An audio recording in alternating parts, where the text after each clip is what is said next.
Hello everyone, my name is Mudit Gupta. This is the next lecture in our budget economic survey series, जिसमें आज हम बात करेंगे trade components की। पिछली क्लास में मैंने आपको समझाया currency, real effective exchange rate, nominal effective exchange rate किस तरीके से इन्फ्लुएंस होता है, अलग अलग करेंसीज की वेटेज, आरबीआई की बास्केट में 36 करेंसीज हैं, ये सारी की सारी बातें, इंपोर्ट किस तरीके से इंपैक्ट हो रहा है और एक्सपोर्ट किस तरीके से इंपैक्ट हो रहा है, ये सब हमने देखा पिछले लेक्चर में। इस वाले लेक्चर में मैं बात करूंगा बहुत ही इंपॉर्टेंट सिनारियो की, ट्रेड। आपको पता है दैट ट्रेड में 4 कंपोनेंट्स आते हैं, मैंने आपको बताया था। 4 कंपोनेंट्स कौन से? सबसे पहले मर्केंडाइज इंपोर्ट, फिर आता है मर्केंडाइज एक्सपोर्ट। मर्केंडाइज का मतलब गुड्स। इस पूरे लेक्चर में जहां पे भी मैं बोलूं मर्केंडाइज, उसका मतलब होता है गुड्स। टेक्सटाइल हो गया, फार्मास्यूटिकल्स हो गया, मशीनरी हो गया, ये सब ऐसी चीजें जिनको आप टच कर सकते हो, मर्केंडाइज, राइट। इसके अलावा क्या हो गया? सर्विस एक्सपोर्ट हो गया और सर्विस इंपोर्ट हो गया। तो ये 4 चीजें जो हैं मिलके बनाती हैं ट्रेड।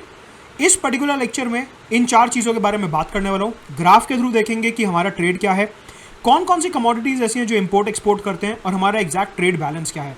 ये सारी बातें इस पर्टिकुलर लेक्चर में। ऑल्सो 6 कोर्सेज आ रहे हैं मेरे अनअकैडमी प्लस पे, लाइव एंड एक्सक्लूसिव। मैंने आपको बताया 27 अप्रैल कमिंग मंडे से पॉलिटी का फुल फ्लेजेड कोर्स शुरू हो रहा है। प्री 2021, मेंस 2020 और मेंस 2021 के लिए हेड टू डू एनालिसिस आपको इसमें मिलेगा, पूरे के पूरे कॉन्स्टिट्यूशन और पॉलिटी का। मॉडर्न हिस्ट्री का क्रैश कोर्स शुरू हो रहा है प्रीलिम्स 2020 के लिए 1 मई से। सीसैट का क्रैश कोर्स शुरू हो रहा है प्रीलिम्स 2020 के लिए 4 मई से।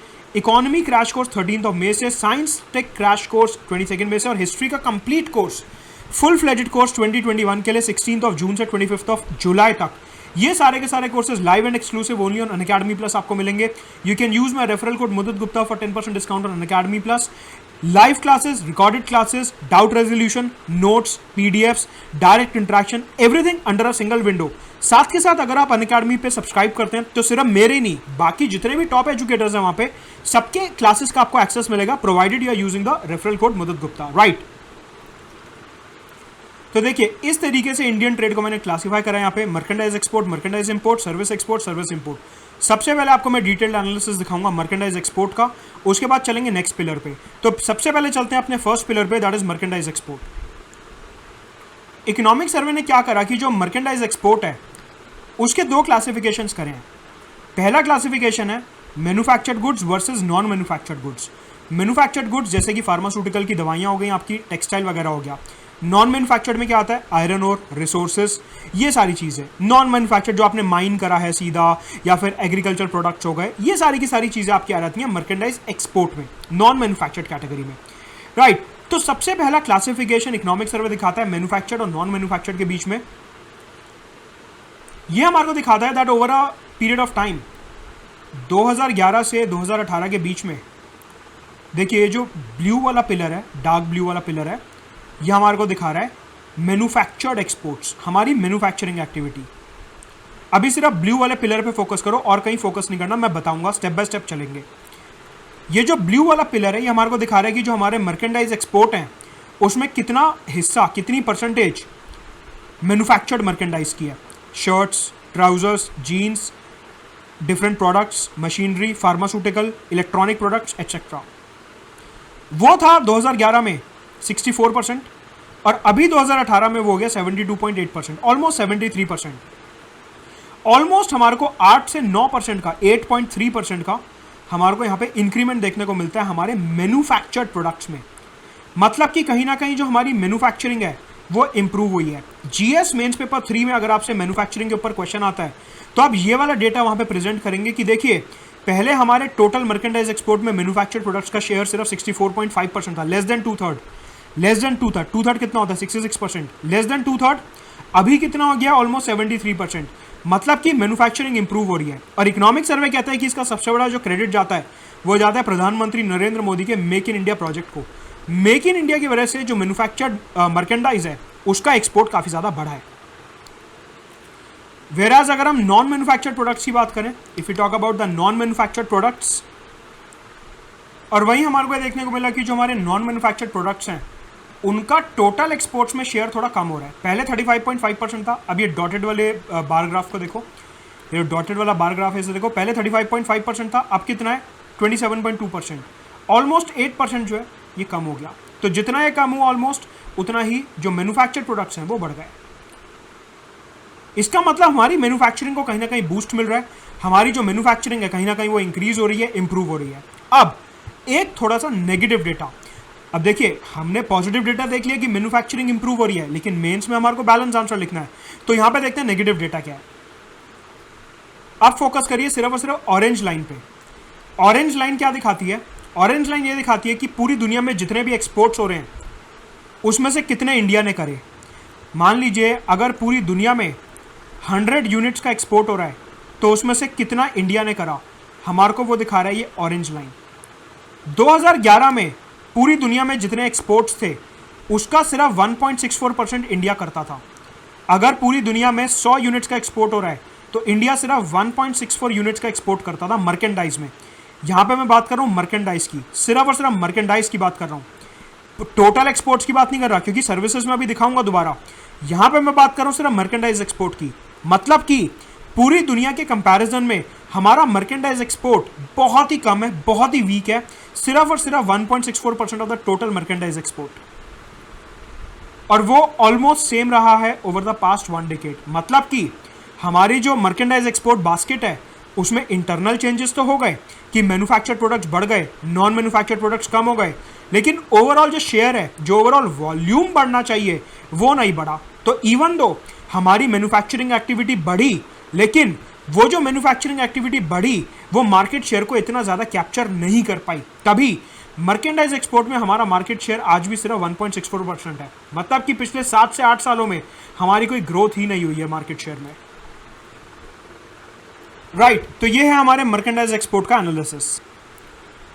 तो हमने अपना मर्केंडाइज एक्सपोर्ट देखा on the basis of manufactured goods and non manufactured goods. अब इकोनॉमिक सर्वे एक और क्लासिफिकेशन करता है यहाँ पे, क्या? Petroleum oil lubricants POL and non POL। Non POL में क्या आ गया? Electronics, textile, pharmaceutical etcetera. Petroleum oil और लुब्रिकेंट्स में मतलब कि जो अंबानी की जामनगर वाली रिफाइनरी है वहाँ से जो पेट्रोलियम प्रोडक्ट्स बन के निकले कितने एक्सपोर्ट हो रहे हैं, या फिर हमारे जो अलग अलग ऑयल फील्ड्स हैं या जो हम ऑयल इंपोर्ट कर रहे हैं वहाँ से हमने कितना ऑयल प्रोसेस करके बाहर दोबारा बेचा। इंजन ऑयल, लुब्रिकेंट ऑयल, ये सब कैस्ट्रॉल, DTX वगैरह, ये सब जो आप देखते हो ये सब इंडिया में मैन्युफैक्चर करके प्रोसेस करके हम बाहर एक्सपोर्ट करते हैं। India is one of the biggest exporter of the petroleum products. Please देखिए यहाँ पे आपको एक बात समझनी है कि जो पेट्रोलियम प्रोडक्ट्स हैं, जो पेट्रोल है बेसिकली वो 2 तरीके का है। एक है क्रूड ऑयल, हम क्रूड ऑयल के बहुत बड़े इंपोर्टर हैं, वी इंपोर्ट क्रूड ऑयल। लेकिन एट द सेम टाइम एक चीज होती है क्या? प्रोसेस्ड ऑयल, रिफाइंड ऑयल, जो रिफाइनरीज वगैरह में रिफाइन होता है। पेट्रोलियम ऑयल, लुब्रिकेंट्स, अलग अलग तरीके के इंजन ऑयल वगैरह, बेसिकली प्रोसेस्ड ऑयल, उसके हम बहुत बड़े एक्सपोर्टर हैं। तो आपको एग्जाम में ध्यान रखना है कि पूछा क्या है। अगर क्रूड ऑयल का पूछा है तो हम बहुत बड़े इंपोर्टर हैं। अगर प्रोसेस्ड ऑयल का पूछा है, पेट्रोलियम प्रोडक्ट्स का पूछा है, इसे क्या कहा जाता है? Petro products. पेट्रोलियम प्रोडक्ट्स बोला जाता है, बेसिकली POL भी बोल देते हैं। एग्जाम में कुछ भी आए, petroleum products, POL products, refined oil, इसका मतलब एक ही है और इसके हम बहुत बड़े एक्सपोर्टर हैं। तो आपको ध्यान रखना है that what we actually import and what are we actually exporting. You have to be very clear with that. तो यहां पे ये जो मैन्युफैक्चर्ड नॉन मैन्युफैक्चर्ड था ये अलग कैटेगराइजेशन था। जो हमारे पेट्रोलियम प्रोडक्ट्स हैं वो मैन्युफैक्चर्ड वाली कैटेगरी में आ जाते हैं। राइट, बेसिकली रिफाइनरी वगैरह में उसे हम प्रोसेस करके एक्सपोर्ट कर रहे हैं। अब सेकेंड क्लासिफिकेशन हमारे को देखना है POL और नॉन POL का। इकोनॉमिक सर्वे हमारे को दिखाता है कि जो हमारे एक्सपोर्ट्स हैं उसमें POL का रोल बहुत ज़्यादा है। मतलब कि जो हमारा मर्केंडाइज एक्सपोर्ट है उसमें पेट्रोलियम ऑयल और लुब्रिकेंट्स का शेयर बहुत ज़्यादा है, और जो दूसरी आइटम्स हैं, टेक्सटाइल हो गया, फार्मास्यूटिकल हो गया, इलेक्ट्रॉनिक प्रोडक्ट्स हो गया, उनका शेयर श्रिंक हो रहा है, उनका शेयर कम हो रहा है। POL का जो शेयर है over a period of time वो बढ़ रहा है, लेकिन जो हमारे नॉन POL हैं उनका शेयर कम हो रहा है। तो मतलब कि अगर मैं आपको यहाँ से एग्जैक्ट एनालिसिस दिखाऊं तो देखिए मैन्युफैक्चरिंग का शेयर बढ़ रहा है, जो हमारे मर्केंडाइज एक्सपोर्ट हैं उसमें मैन्युफैक्चरिंग का शेयर बढ़ा, और मैन्युफैक्चरिंग में भी POL का शेयर बढ़ा। एक्चुअल में ये जो ग्राफ है, ये जो ब्लू बिल्डिंग इंक्रीज हुई है, इसका मतलब सबसे ज़्यादा इंक्रीज हुई है on the basis of POL export. ये जो इंक्रीमेंट हुआ है ब्लू बिल्डिंग में, ये हुआ है पीओएल एक्सपोर्ट्स की वजह से। तो एग्जाम में आपको क्या लिखना है, एग्जाम में आपको सीधा लिखना है कि देखिए हमारे जो टोटल मर्केंडाइज एक्सपोर्ट है उसमें नॉन मैन्युफैक्चरिंग का शेयर कम हुआ है, मैन्युफैक्चरिंग का शेयर इंक्रीज हुआ है। मैन्युफैक्चरिंग का जो शेयर इंक्रीज हुआ है उसमें भी जो इंक्रीमेंट आया है वो सिर्फ और सिर्फ पीओएल की वजह से आया है। जो नॉन पीओएल एक्सपोर्ट्स हैं वो तो हमारे श्रिंक हुए हैं। ये एनालिसिस आपको लिखना है क्रक्स एकदम।